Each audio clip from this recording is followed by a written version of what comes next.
All right, welcome to 1 Million Cups, the Albuquerque edition. We are part of the movement across Kauffman Foundation throughout how many cities?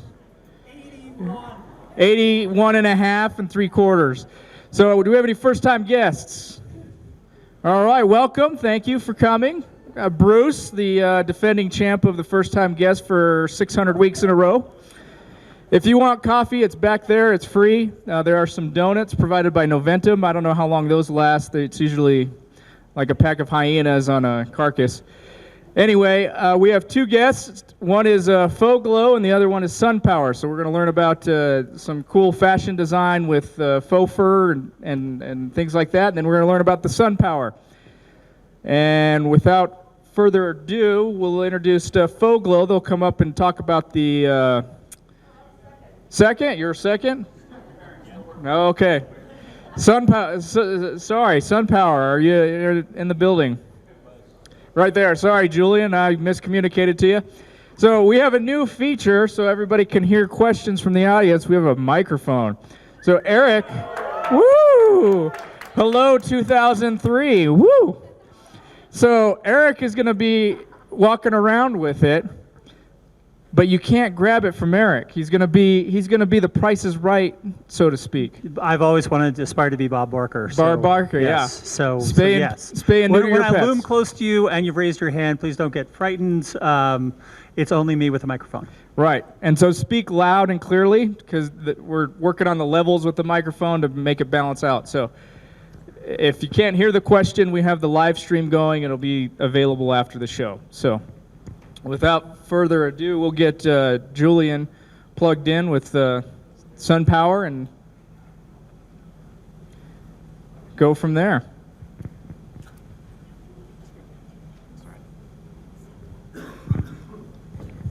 Thanks, Nick. Hello. Good morning. I didn't mean to knock that over. It's a new form of telekinesis that I'm testing out. Good morning. My name is Julian Singer Corbin. I am with Sun Power by Positive Energy Solar here in Albuquerque, and I will be speaking with you today a little bit about our business, and then hopefully we'll be having a conversation. This will be the first conversation I've had in a while with 50 people, so be patient with me and feel free to ask me questions. I'm an open book for you.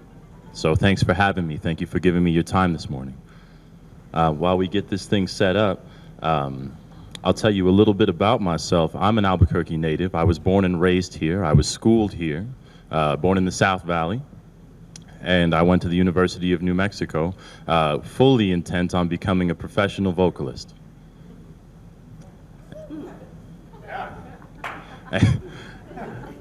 And here I am. Thank you very much. And here I am. There's me. Usually I have not a line through my face. But let's talk about this. Is the play button go ahead, Steve? The forward? Okay.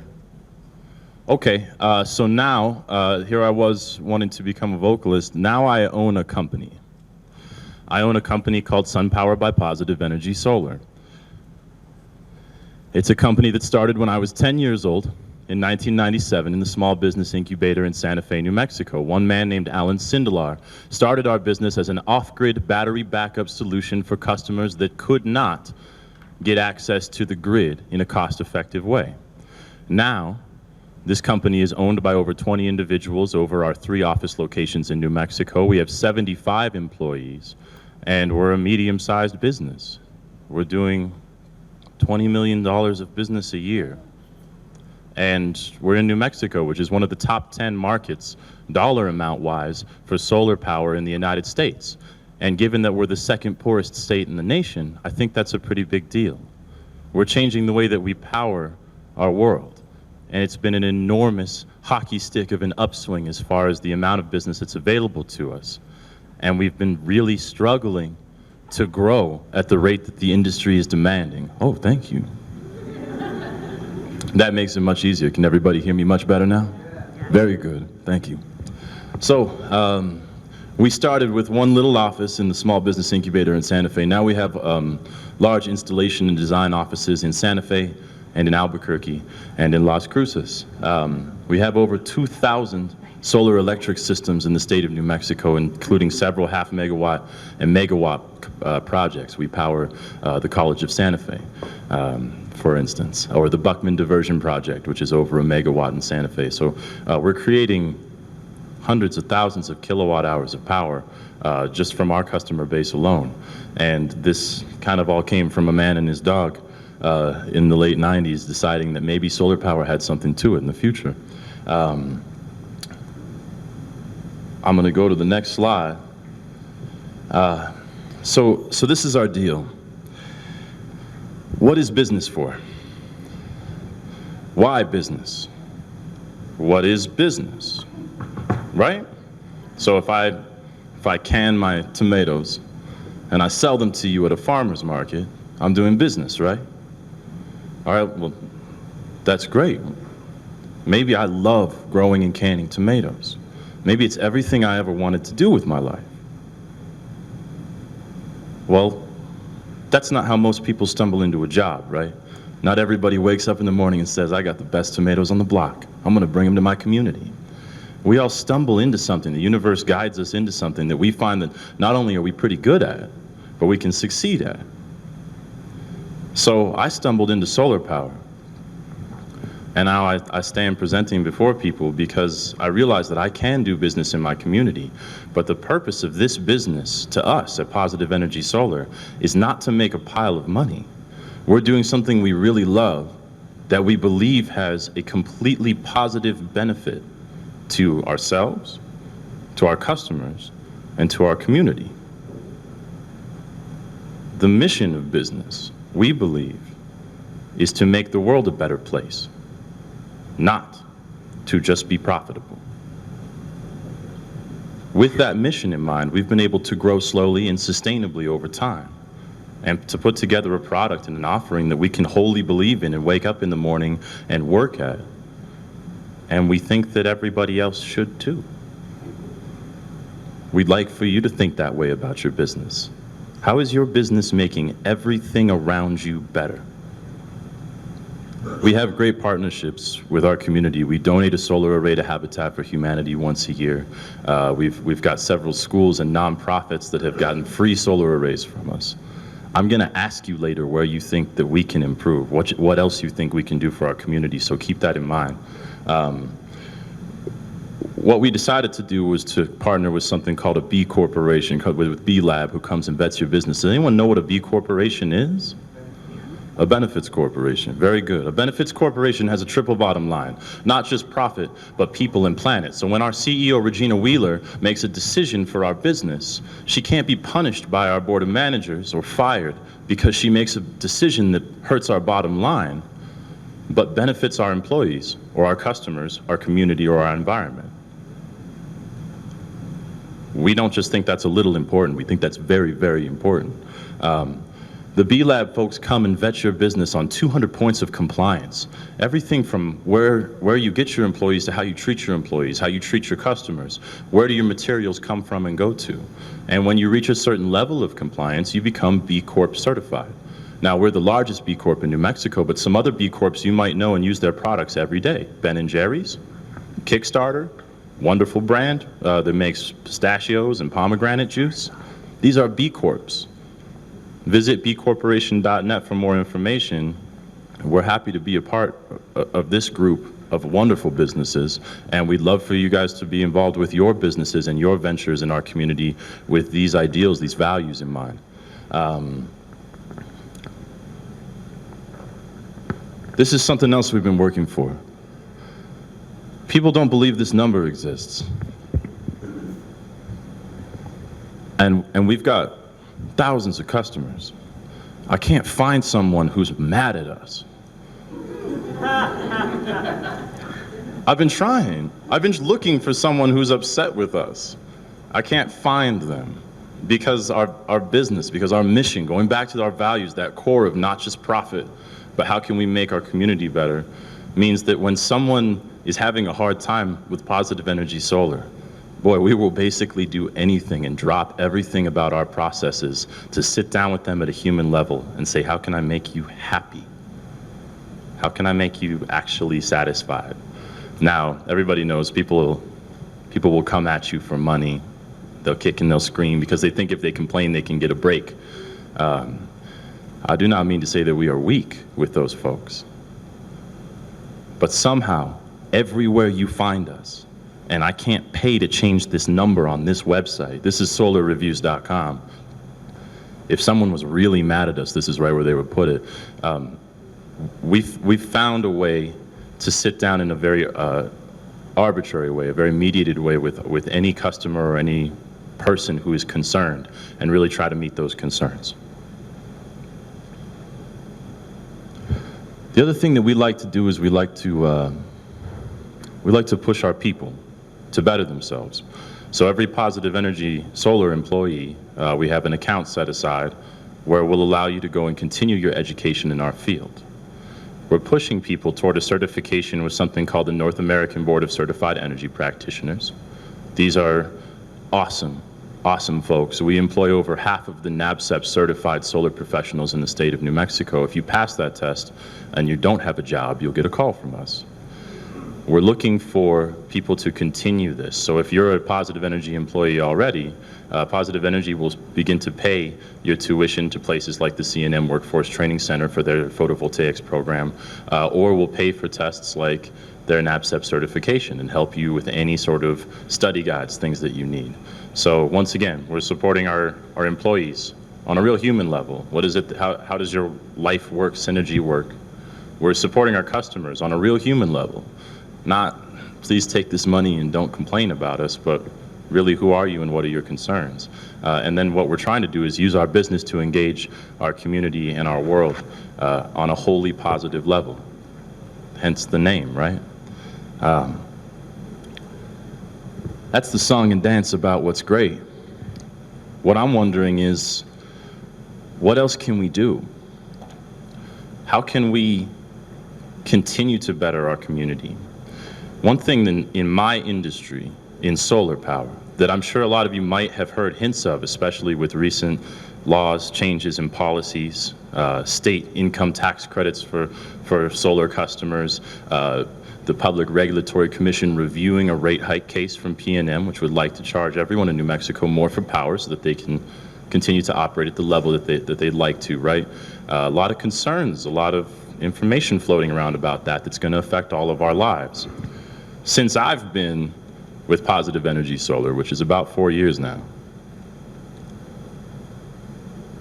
tax credits, rec metering, and legislative changes have happened just about once every 2 months. And they change the prices of our product, they change the message of our sales folks in the home with the customer, and they change the message of our CEO when she's working with policymakers to try and make a better place. We don't know how to stay right on top of this. Constantly, we are being reactive rather than active.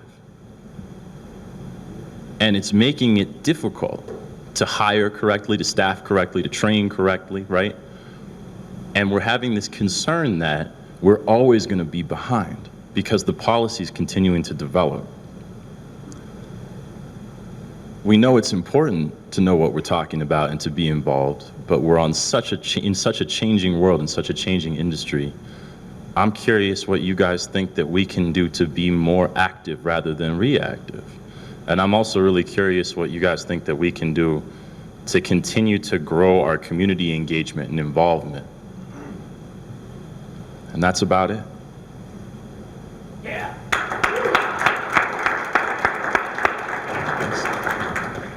This guy's got a question. Oh my heavens. This will be a totally new We've got a experience. microphone. So a few weeks ago or last week, a lobbyist actually spoke at 1 Million Cups. Have you considered either having a lobbyist on retainer or working with one to shape and to drive these policies rather than to react to them?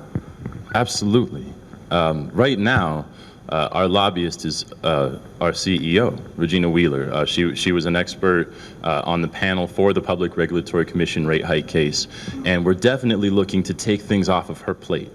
Her plate is overbrimming, and running this company is difficult, but that's a great suggestion.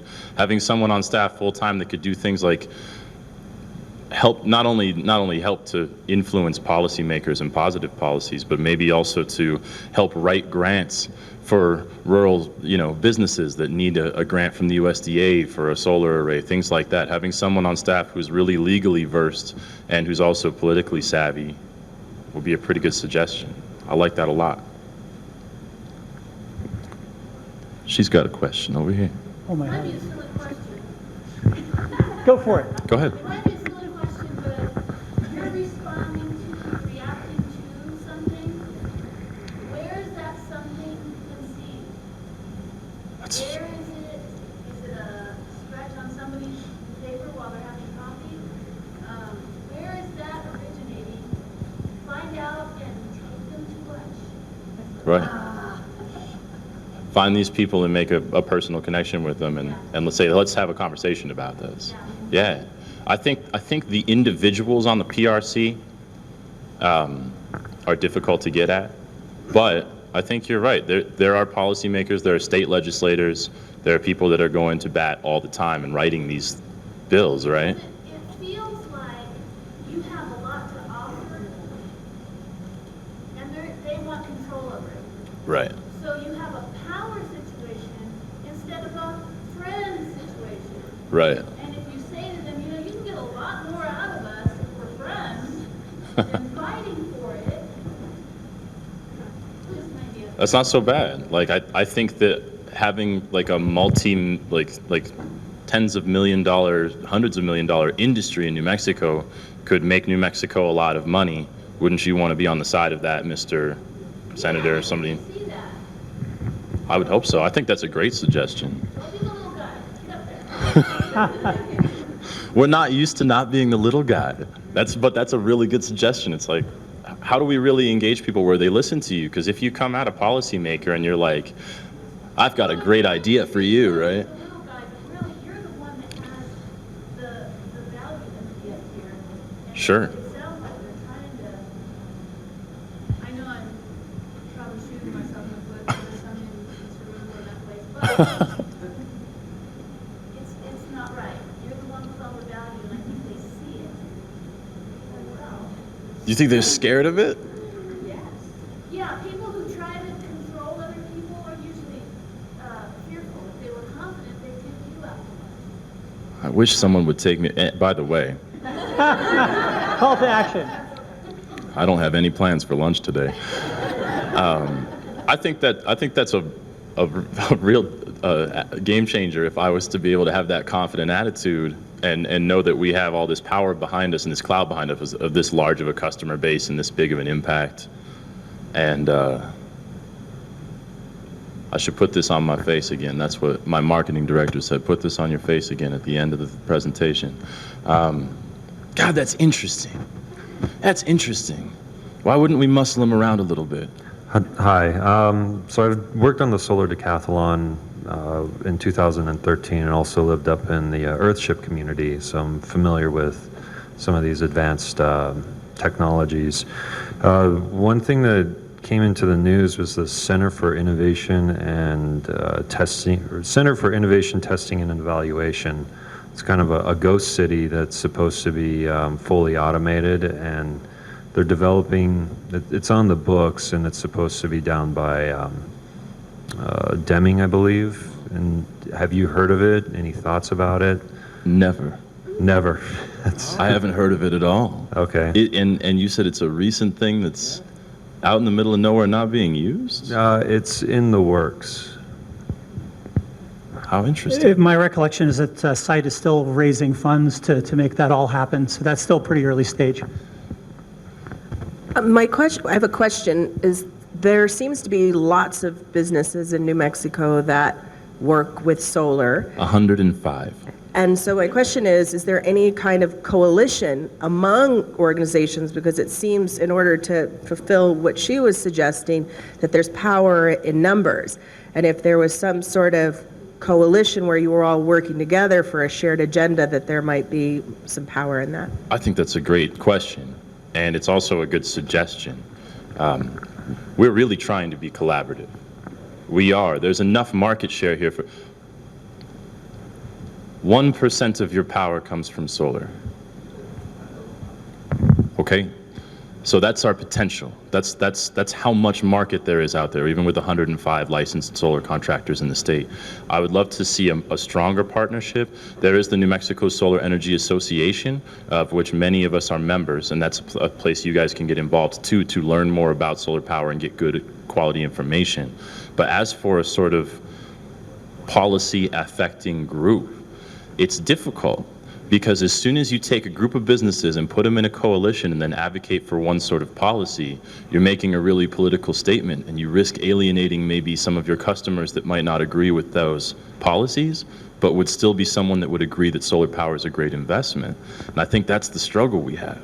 How do I get someone who says, yeah, on paper this makes dollars and cents, but I don't believe that global warming exists. I don't believe that solar panels are a better option than the infrastructure we have now, and I don't want to hear your opinion. I want your product, and it might alienate them. So that's the struggle we've had in coming together to affect policy, but we feel it so strongly we have a tendency to rattle the cages anyway as positive energy solar. But there are lots of solar providers here in the state that really keep their lips sealed about that, because there's dollar signs that fly out the window as soon as you make that argument. This guy's got a microphone. First of all, I really love the industry you're in. I think solar is going to solve a lot of problems globally. I think all the energy, virtually all the energy we have on the planet comes from solar anyway, including fossil fuels at one time. So having said that, I'm having trouble grasping what is it that we can do for you. I don't want to steal your thunder of your question at the end, but what is it that you're looking for from us? It's a really good question. Acceptance. I'm looking for legitimacy. Because I agree with you. Literally all of the energy that exists on planet Earth comes from one place. Right? And then we found a really great, cost-effective, low-impact environmental way to create it. And then we found a way to retrofit it onto our existing systems. And I guess what I'm asking is, why aren't we a much bigger industry? Why are we 1% of where our energy comes from when we have a solution that is far cheaper than combustion, very easy to retrofit, a great long-term investment for business owners or homeowners alike? Why am I at 1%? That's what I'm asking, is for that kind of acceptance. We got a bunch of questions. She's had a question for quite some time. Well, that is fabulous, what you just said. It is the question in terms of all the new paradigm, technologies. But what about, do you have anybody on your staff that is really concerned with buzz? I mean, like, PR in the sense of making videos, doing things that are not cheap entertaining, but I mean, some way of getting to the public that isn't, we're solar and we're important, generating more community appreciation out of doing something that's educational and entertaining. I like that idea, and I'll get to your question next. And what she said, for those of you who can't hear her in the back, what she just said was, do you have anybody on staff that's in charge of making buzz? That's in charge of creating something that might be a little bit entertaining or have some sort of a public personality, rather than just being a sales message or a techie, nerdy message. I think that's a wonderful idea. What we have, instead of having a marketing director here in Albuquerque, is we have 2 community organizers. And their job is to organize a community. And we struggle with our identity constantly. Are we bearded and long-haired, knowing hippies that walk out of the hills barefoot and knock on your door and bring you the message of solar power and all that is good? You can start the video with that. Some communities, yes. Right, in some communities, yes. Right, or are we wise, learned business people who are tech startup kids, entrepreneur millennials that are coming with the message of low risk and long-term investment? We struggle with that one true identity. I know who could help you. Talk to high schools and ask the kids how to do it. That's a good idea. That's a good idea. In case you're wondering like why I'm just standing here hearing this, I've got someone in the back writing down your ideas, and we hope to use them and implement them. That's why we're here asking these questions. Yes. I'm sitting right next to someone from charter school here, too. Hi, Laurel. My name's Judy Hendricks, and I'm from Sandia National Labs. Hello, Judy. And I'm so glad I came today. I work in tech transfer and New Mexico Small Business Assistance. Kat Garden-Schwartz was just talking. They want to write a grant for the next Earth Day to have a clean energy, definitely solar, wind people in the state of New Mexico to come together. The idea to have clean energy people actually meeting together with VCs and basically telling us what your problem is for that industry and having a whole bunch of people to come together, VCs with money, to try to solve some problems right there and then. So I wanted to say this out loud because I'm guessing there's other solar people here too. So I'd love to be able to work with you for, for that and for other things too, of course. Yes. Please. Yes. Hi. So Hello. the premise of the question is the future is somewhat predictable. So we see the cost of solar coming down, and this is in part political and part economic. The cost of fossil fuels may rise. They're at an unusually low level right now.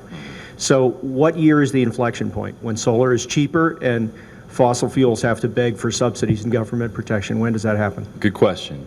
2013. It became cheaper to produce a kilowatt hour using photovoltaics than it did a combustion engine. If you take all costs, and this is fascinating, it's a great question.